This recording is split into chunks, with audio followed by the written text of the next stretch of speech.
आरिफों के सुल्तान, आशिकों और मुहक्किकीन के ताज, असहाब दीन के पेशवा, अरबाब यकीन की मुक्तदा, आलम गुमनामी ओज़लत के गोशा नशीं, सिर्रे दोस्त के मखज़न, अक़लीम आज़म के सरदार, अक़ताब आलम के कुतुब यानी शयूख़ आलम शेख फरीदुद्दीन मसूद गंज शकर अजूदनी चिश्ती रहमतुल्लाह अलैह हैं, जो फ़ुक़रा व मसाकीन के पनाह और सुलेमान के फ़र्ज़ंद रशीद हैं। आप तजरीद इश्क़ व बक़ाए शौक़ व ज़ौक़ और कलाम मोहब्बत के अशारात और रमूज़ में बेनज़ीर ज़माना और अपने ओहदे दौलत महद में यगाना थे। मैदान करामत और आलम दीन के सरदारों से आप सबकत ले गए। आइए आपकी ज़िंदगी पर एक नज़र डालते हैं।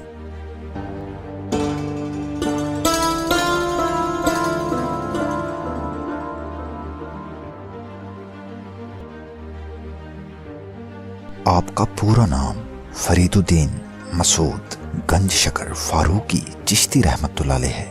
आपका असल नाम मसूद है, जो आपके वालिदैन ने रखा, मगर आपका जो नाम मशहूर हुआ वो फरीद है। फरीद का मानी यकता मोती के हैं। आपकी मिसाल भी औलिया इकराम में से एक ख़ास मोती की तरह है। आप जब हज़रत बाबा फरीदुद्दीन अत्तार रहमतुल्लाह अलैह से पहली बार मिले तो सबसे पहले उन्होंने ही आपको फरीद कहकर पुकारा। ताहम ये नाम आपको फरीदुद्दीन अत्तार रहमतुल्लाह अलैह से मिला। बाबा का नाम आपको हज़रत कुतुबुद्दीन बुख्तियार काकी रहमतुल्लाह अलैह से अता हुआ। फारूकी आपके नाम के साथ इसलिए लगाया जाता है क्योंकि आप हज़रत उम्र फारूक रज़ी अल्लाह अन्हु की औलाद में से हैं। आपको गंज शकर क्यों कहा जाता है? बहुत से लोग ये सवाल पूछते हैं। गंज और शकर ये दोनों फारसी ज़ुबान के अल्फाज हैं। गंज का मानी ख़जाना और शक्कर का मानी मीठी चीज़ जैसे चीनी वगैरह के हैं। आपका नाम गंज शकर पढ़ने की कई रवायात मिलती हैं। उनमें से एक ये है, कहते हैं कि एक दफ़ा एक ताजर ऊँटों पर शक्कर ले जा रहा था। हज़रत बाबा फरीद रहमतुल्लाह अलैह ने उससे पूछा कि इसमें क्या है। उस ताजर ने सोचा कि अगर इस आदमी को मैं सच बता दूंगा तो हो सकता है ये मुझसे शक्कर मांग ले, इसलिए उसने झूठ बोलते हुए कहा इसमें नमक है। आपने फरमाया अच्छा, फिर नमक ही होगा। जब वो ताजर अपने ठिकाने पर पहुंचा और वहां जाकर ऊँटों से शक्कर के बोरे उतारे और उनको खोल कर देखा तो उसमें शक्कर की बजाय नमक था। ये देखकर वो सकते में आ गया और सोचने लगा कि ये कैसे मुमकिन हो सकता है। फिर उसे याद आया कि मैंने फला मकाम पर एक बुजुर्ग से झूठ बोला था। यकीनन वो कोई कामिल बुजुर्ग था, इसीलिए ये शक्कर नमक में तब्दील हो गई। ताहम वो फौरन वापस आया और आकर आपसे माजरत करने लगा और माफ़ी मांगी। फिर आपने उसे फरमाया कि तुम ऊँटों पर जो ले जा रहे थे वो क्या था? उसने कहा शक्कर थी। आपने फरमाया अच्छा, तो फिर शक्कर ही होगी। बस जब उसने जाकर बोरे खोले तो देखा कि उनके अंदर शक्कर है। सुभान अल्लाह। जो दूसरी रवायत मिलती है उसके मुताबिक आपने जब अपने मुर्शिद के कहने पर तह का रोज़ा रखा और अफ्तार के वक़्त आपने खाना खाया तो उससे आपके पेट में शदीद दर्द होने लगी और आपको कै आ गई, जिससे सारा खाना बाहर निकल गया। शदीद भूख की वजह से आप निढाल होकर ज़मीन पर गिर पड़े। इसी दौरान आपने ज़मीन पर इधर उधर हाथ मारा और आपके हाथ में चंद कंकरियां आ गईं। उनको आपने जैसे ही मुंह में डाला तो वो मीठी शक्कर की तरह हो गईं। आपने उन्हें थूक दिया और फिर इसी तरह दोबारा किया। मुसलसल 3 दफ़ा जब ऐसे हुआ तो आपने उन कंकरियों को खा लिया। फिर जब आपके मुर्शिद आए तो आपने सारा वाक़या उनसे बयान फरमाया। ये सुनकर आपके मुर्शिद कहने लगे कि फरीदुद्दीन तू गंज शकर है, लिहाजा इस निस्बत से आपका नाम गंज शकर पड़ गया। और जब आप लोगों में गए तो जिस तरफ भी जाते हर कोई आपको गंज शकर कहकर पुकारता। ख़ानदानी पस मंज़र की बात की जाए तो आपके आबाओ अजदाद काबल के शाही ख़ानदान से ताल्लुक़ रखते हैं। आपके दादा हज़रत शेख शोएब रहमतुल्लाह अलैह चंगेज़ ख़ान के हमले के बाद काबल से हिजरत करके लाहौर तशरीफ़ ले आए। फिर उसके बाद आप कसूर में मुकीम हुए। जब आप कसूर तशरीफ लाए तो यहाँ के काजी ने आपका इस्तकबाल किया, क्योंकि वो आपके मर्तबे से वाकिफ था।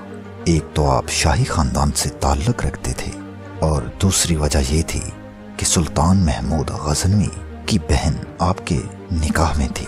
बाबा फरीद रहमतुल्लाह अलैह के वालिद काजी जमालुद्दीन सुलेमान यहाँ पैदा हुए। हज़रत बाबा मसूदुद्दीन गंज शकर रहमतुल्लाह अलैह की तारीख़ विलादत 1188 ईस्वी बामुताबिक 583 हिजरी है। आप जब 5 साल के हुए तो आपके वालिद काजी जमालुद्दीन दुनिया से तशरीफ़ ले गए। इसके बाद आपकी परवरिश आपकी वालिदा ने की। जब आप 11 साल के हुए तो कुरान मजीद मुकम्मल हिफ्ज़ कर लिया। 15 साल की उम्र में आपको आपकी वालिदा ने मजीद पढ़ने के लिए मुल्तान भेज दिया। आपने मौलाना मिनहाजुद्दीन तरिमज़ी रहमतुल्लाह अलैह के मदरसा में दाखिला ले लिया और फ़िक़्ह पढ़नी शुरू कर दी। एक दिन आप इशराक के वक़्त मस्जिद में बैठे फ़िक़्ह की एक किताब नाफ़े पढ़ रहे थे। इसी दौरान एक बहुत ही नूरानी और वजीह चेहरे के बुजुर्ग मस्जिद में दाखिल हुए। ये 1203 की बात है, जब बाबा फरीद रहमतुल्लाह अलैह पहली मर्तबा अपने मुर्शिद से मिले।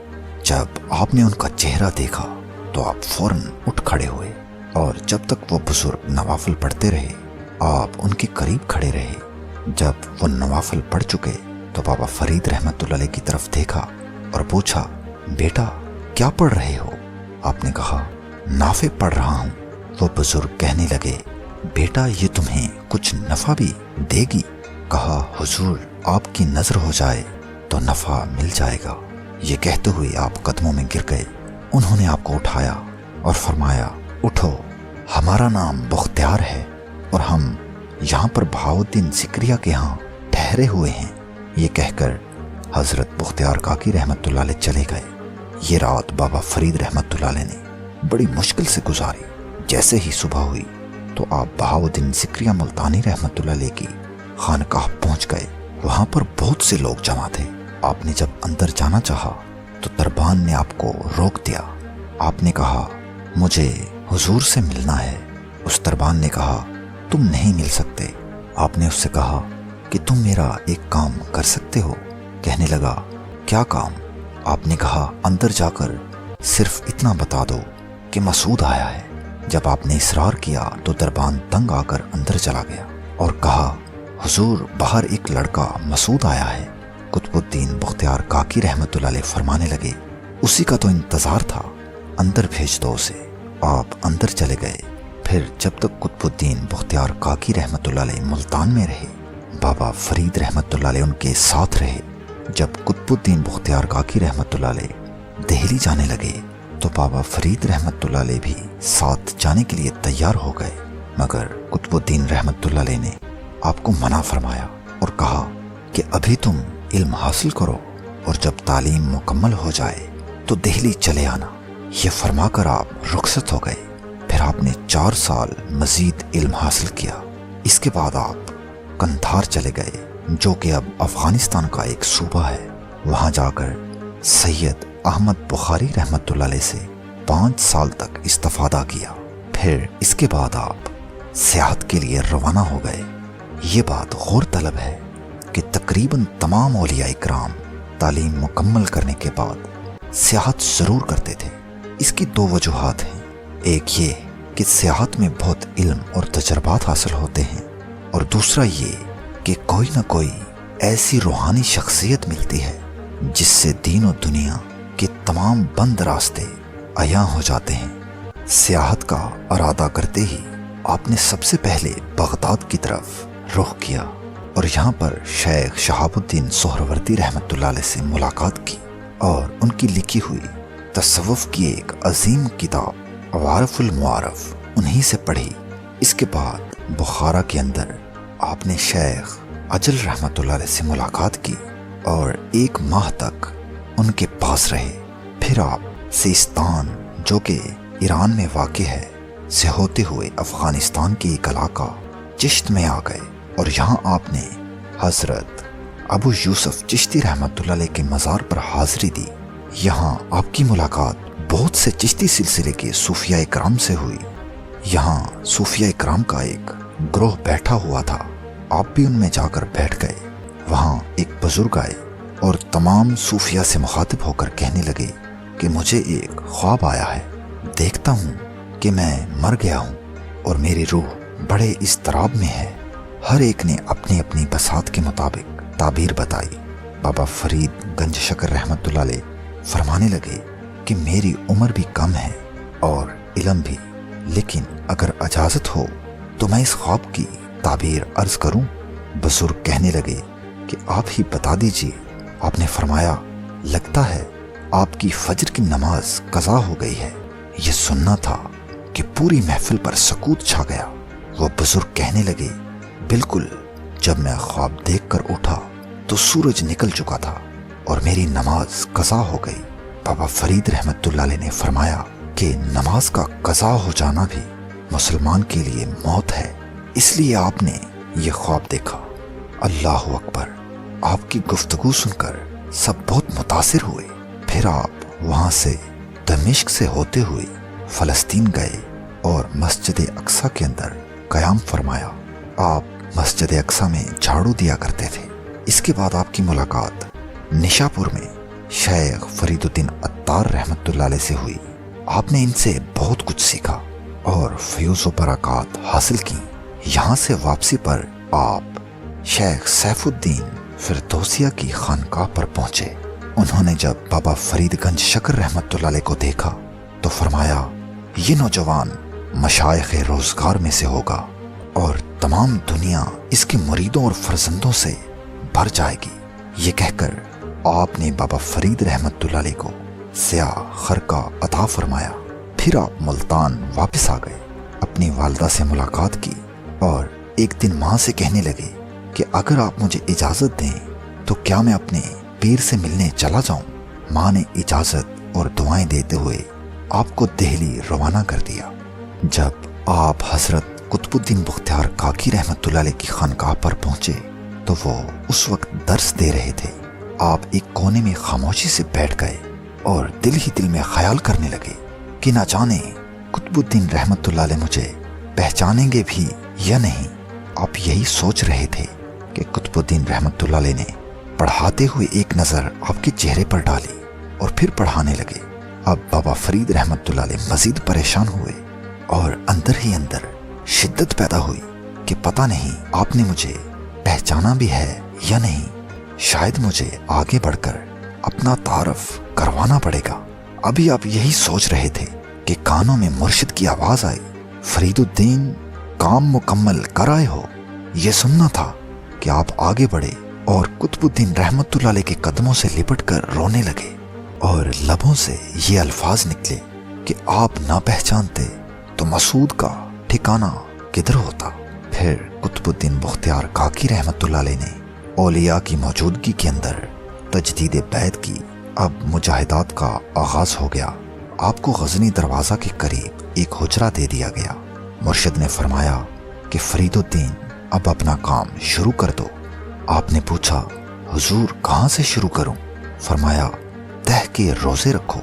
तह का रोज़ा 60 घंटे का होता है, जिसको पानी या बहुत ही कम ग़ज़ा के साथ अफ्तार किया जाता है और फिर इसी तरह दोबारा रोज़ा रख लिया जाता है। चुनाचे आपने जब रोज़ा रखा तो एक आदमी कुछ रोटियां लेकर आ गया और कहने लगा, हुजूर, आप इस खाने से अगर अफ्तार करें तो मुझे बहुत खुशी होगी। आपने उसका दिल रखने के लिए वो खाना ले लिया। जब अफ्तार के वक़्त आपने उस खाने में से एक ही लुक़मा खाया तो पेट में इस कदर दर्द हुआ कि कै आ गई और सारा खाना बाहर निकल गया। इस दौरान ख्वाजा कुतुबुद्दीन रहमतुल्लाह अलैह हर 2 दिन के बाद तशरीफ़ लाते थे। जब आप बाबा फरीद रहमतुल्लाह अलैह के पास आए तो पूछा कि क्या हुआ। आपने सारा वाक़या बयान फरमाया। ये सुनकर कुतुबुद्दीन रहमतुल्लाह अलैह ने फरमाया कि ठीक है, ये अच्छा हुआ, क्योंकि वो एक शराबी आदमी था।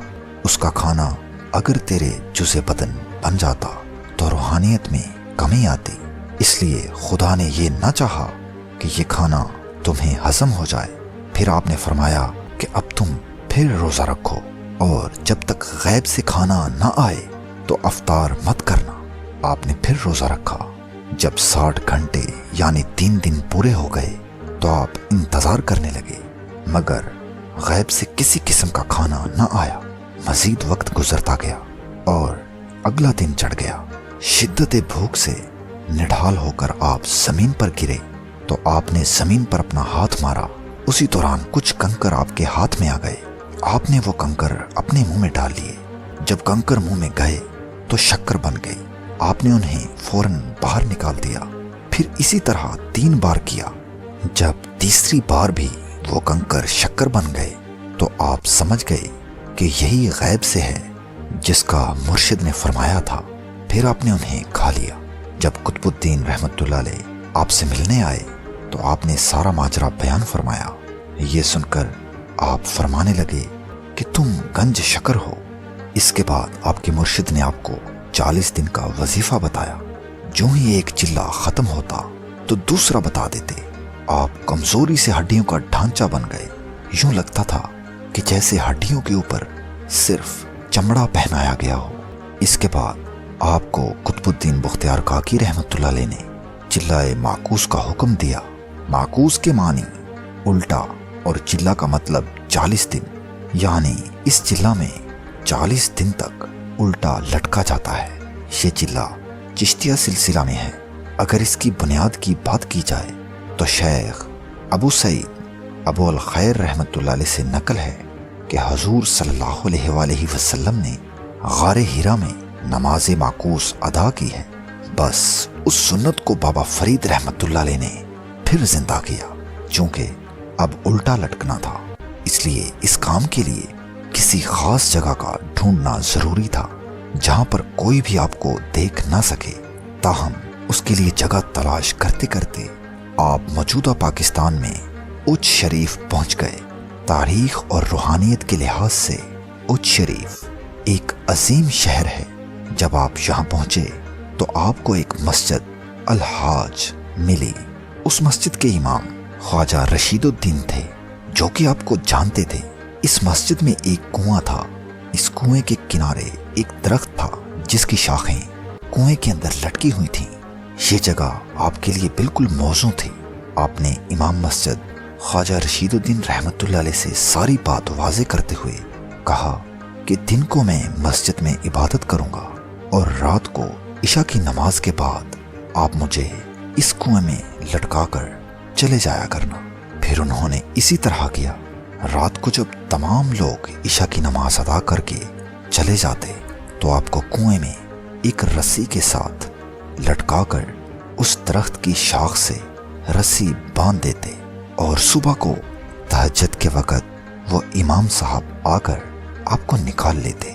اس طرح 40 دن گزر گئے۔ کمزوری کے باوجود آپ نے وہاں سے دہلی کی راہ لی۔ تقریباً وہاں سے 544 کلومیٹر کا فاصلہ طے کیا اور مرشد کے قدموں میں پہنچ گئے۔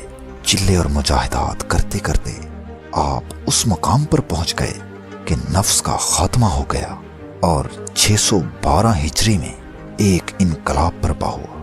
جب آپ کی عمر 29 سال تھی تو خواجہ معین الدین چشتی رحمت اللہ علیہ دہلی تشریف لائے۔ امیر، غریب، بادشاہ آپ کی زیارت کے لیے امڑ آئے۔ فیوز و برکات کا چشمہ کھلا تو بہت سے لوگ فیضیاب ہوئے۔ پھر کچھ دیر کے بعد خواجہ معین الدین چشتی رحمت اللہ علیہ نے بختیار کاکی رحمت اللہ علیہ سے پوچھا کہ تم نے مجھے اس نوجوان مسعود سے نہیں ملوایا جس کا تم اکثر ذکر کیا کرتے تھے؟ فرمایا، حضور وہ اپنے حجرے میں ہے اور لگتا ہے کہ اتنا کمزور ہو گیا ہے کہ اٹھ نہیں سکتا۔ خواجہ معین الدین چشتی رحمت اللہ علیہ نے فرمایا، وہ نہیں آ سکتا تو ہم چلے جاتے ہیں۔ پھر روحانیت کے یہ دونوں سرچشمے اٹھے اور بابا فرید گنج شکر رحمت اللہ علیہ کے حجرے کی طرف چل پڑے۔ جب اندر پہنچے تو بابا فرید گنج شکر رحمت اللہ علیہ نے اپنے مرشد کو دیکھا تو اٹھ کر کھڑا ہونا چاہا، مگر اٹھتے ہی زمین پر گر گئے، اور جیسے ہی نیچے گرے تو اپنا سر پیر کے قدموں میں رکھا اور ہاتھ خواجہ معین الدین رحمت اللہ علیہ کے قدموں پر رکھ دیا۔ خواجہ معین الدین رحمت اللہ علیہ قطب الدین بختیار کاکی رحمت اللہ علیہ سے کہنے لگے، اے قطب الدین، اس جوان کو कब तक मुजाहिदे की आग में जलाओगे? अल्लाह ने आपको 7 औलादें अता फरमाई, जिनमें से 6 का बचपन में ही इंतकाल हो गया और एक बेटी बची। बीबी नजीबुन निसा का इंतकाल अजूदन में हुआ, जिसका मौजूदा नाम पाकपतन है, और आपको वहीं दफन कर दिया गया और वहीं आपका मज़ार है। इसके बाद आपने मज़ीद 3 शादियां फरमाई। आपकी औलाद की तादाद 17 बताई जाती है। हांसी के अंदर बहुत से लोग आपके मुरीद हुए। यहीं पर जमालुद्दीन हांसवी रहमतुल्लाह अलैह ने आपकी बायत की। आप रबीउल अव्वल दिसंबर के महीने में हांसी से दोबारा दिल्ली वापस अपने मुर्शिद को मिलने आए और 1 हफ्ता क़याम फरमाया। जब वापस जाने की इजाज़त चाही तो मुर्शिद ने उठकर सीने से लगा लिया और फरमाया, फरीदुद्दीन, तुम दोनों जहानों में मेरे रफ़ीक हो। मेरा मकाम तुम्हारा मकाम है। तुम्हें मालूम है कि तुम मेरे आखिर वक्त में पास नहीं होगे और बाद में आओगे, इसलिए जो जो तबर्रकात तुम्हें देने हैं मैं हमीदुद्दीन नागौरी को दे जाऊंगा। इसके बाद आप हांसी चले आए और आपके मुर्शिद का इंतकाल हो गया। इंतकाल से पहले दिसंबर 1235 ईस्वी में शेख बदरुद्दीन और काजी हमीदुद्दीन नागौरी रहमतुल्लाह अलैह को कुतुबुद्दीन रहमतुल्लाह अलैह ने अपना खिरका, मुसल्ला, नालैन और आसा दिया और फरमाया कि मेरा मुरीद आएगा, उसे ये दे देना। 27 दिसंबर को कुतुबुद्दीन रहमतुल्लाह अलैह का जब इंतकाल हुआ तो बाबा फरीदुद्दीन रहमतुल्लाह अलैह ने रात को ही दिल्ली जाने की तैयारी कर ली। आपकी ज़ौजा ने पूछा कि अभी कुछ दिन पहले ही तो आप दिल्ली से आए हैं और अब अचानक रात को क्यों जा रहे हैं? आपने फरमाया कि मुझे मेरे मुर्शिद का बुलावा आया है। 146 किलोमीटर का फासला तेजी से तय करते हुए तीसरे दिन आप दिल्ली पहुंच गए और अपने मुर्शिद की कब्र के साथ लिपट कर रोने लगे। वसीयत के मुताबिक तमाम तबर्रकात आपको दे दिए गए और आपको कुतुबुद्दीन रहमतुल्लाह अलैह की मसनद पर बिठा दिया गया। मगर 7 दिन के बाद आप दिल्ली से वापस हांसी आ गए। लोगों ने आपको जाने से रोका और कहा कि यह जगह आपको आपके पीर और मुर्शिद देकर गए हैं। आपने फरमाया कि मेरे पीर ने मुझे जो अता किया है वो मेरे साथ ही रहेगा, चाहे मैं जंगल और बियाबा में रहूं या जहां कहीं भी। फिर आप हांसी से अजमेर शरीफ गए और चिल्ला काटा। इसके बाद आप वापस हांसी आकर अपने आबाई गांव मुल्तान तशरीफ ले आए। फिर आपने गैर मजहब लोगों की तरफ रुख किया और अजूदन शहर, जिसको अब पाकपतन कहा जाता है, तशरीफ ले आए। अजूदन एक बहुत पुराना शहर है। मुख्तलिफ दौर के अंदर अजूदन के मुख्तलिफ नाम रहे हैं। महाभारत की लड़ाइयों में इसका नाम धारा नगरी था। फिर राजा रामचंद्र के घराने ने इसका नाम अजूदन रखा। अजूदन के ज्यादातर लोग हिंदू और जोगी जादूगरों को मानने वाले थे। यहाँ आपने वीरान जगह का इंतखाब किया और दरख्तों के एक झुंड में वाक़े मस्जिद के अंदर पड़ाव डाल लिया। कई दिन तक खाने को जब कुछ न मिला तो आप दरख्तों के पत्ते खाया करते। आपके मुरीदैन ने साथ मिलकर उस मस्जिद को थोड़ा बड़ा कर दिया और आपके लिए जगह बना दी। आपने वहाँ लोगों को तबलीग करना शुरू कर दी और उन्हें सही रास्ता बताना शुरू कर दिया। पाकपतन पर उस वक्त हिंदुओं और जोगियों का कब्जा था। तमाम लोग अपनी मुश्किलात का हल निकलवाने जोगियों के पास जाते थे। जोगी जबरदस्ती दूध और जानवर लोगों से लेते और उनके साथ बहुत सी ज्यादतियां करते। एक दफा एक जोगी ने अपने चेलों को भेजा कि जाओ फलां बूढ़ी औरत से दूध लेकर आओ। इतने दिनों से उसने हमें दूध नहीं दिया। उस जोगी के चेले उस बूढ़ी अम्मा के घर पहुंचे और उसे धमकी दी।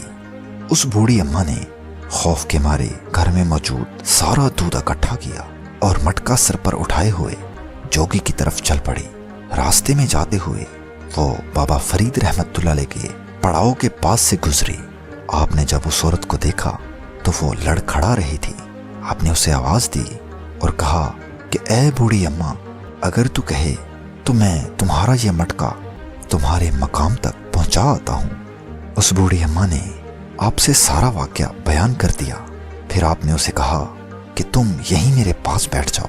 जब काफी देर गुजर गई तो जोगी ने दोबारा अपने चेलों को भेजा और कहा कि पता करो वो बूढ़ी अम्मा अभी तक क्यों नहीं आई। जब जोगी के चेले आए तो उन्होंने देखा कि वो हजरत बाबा फरीदुद्दीन गंज शकर रहमतुल्लाह अलैह के पास बैठी है। ये देखकर वो बड़े गज़बनाक हुए और उसके पास आकर कहने लगे कि तुम अभी तक यहाँ क्या कर रही हो। बाबा फरीदगंज शकर रहमतुल्लाह अलैह ने उनसे मुखातिब होते हुए फरमाया कि जुल्म का रिज्क क्यों हासिल करते हो जब तुम्हें अल्लाह ने पैदा किया था और तुम एक छोटे बच्चे थे। उस वक्त तुम्हें दूध कौन देता था? यकीनन जिसने उस वक्त तुम्हारी जरूरत पूरी की वो आज भी बगैर किसी जुल्म के तुम्हारी जरूरत को पूरा कर सकता है। आपके अल्फाजों ने उन चेलों पर बहुत असर किया और वो भी वहीं आपके पास बैठ गए।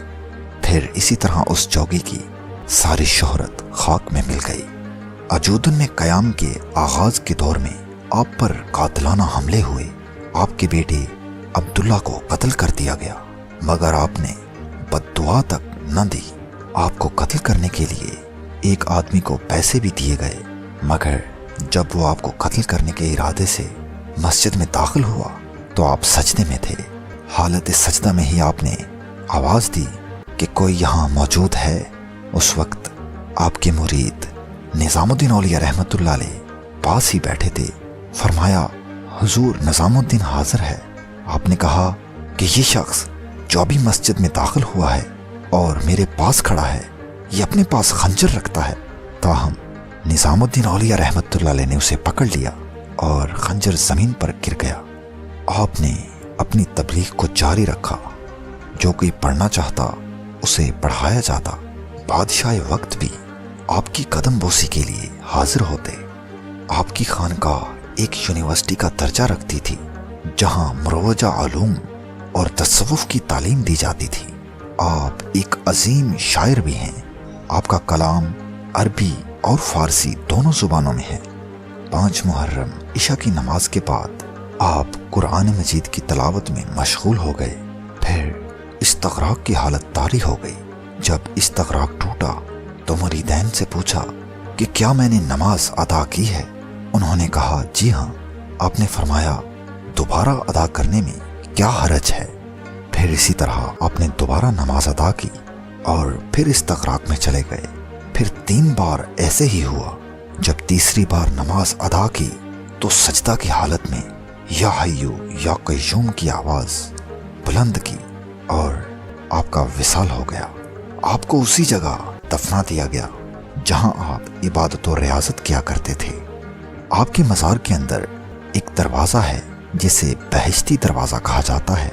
हज़रत निज़ामुद्दीन औलिया रहमतुल्लाह अलैह ने इस जगह पर नबी पाक सल्लल्लाहु अलैहि वसल्लम को खड़े हुए देखा। क्या आप सल्लल्लाहु अलैहि वसल्लम फरमा रहे हैं कि जो कोई भी इस दरवाजे से गुजर जाएगा वो बहिश्ती होगा। सुभान अल्लाह।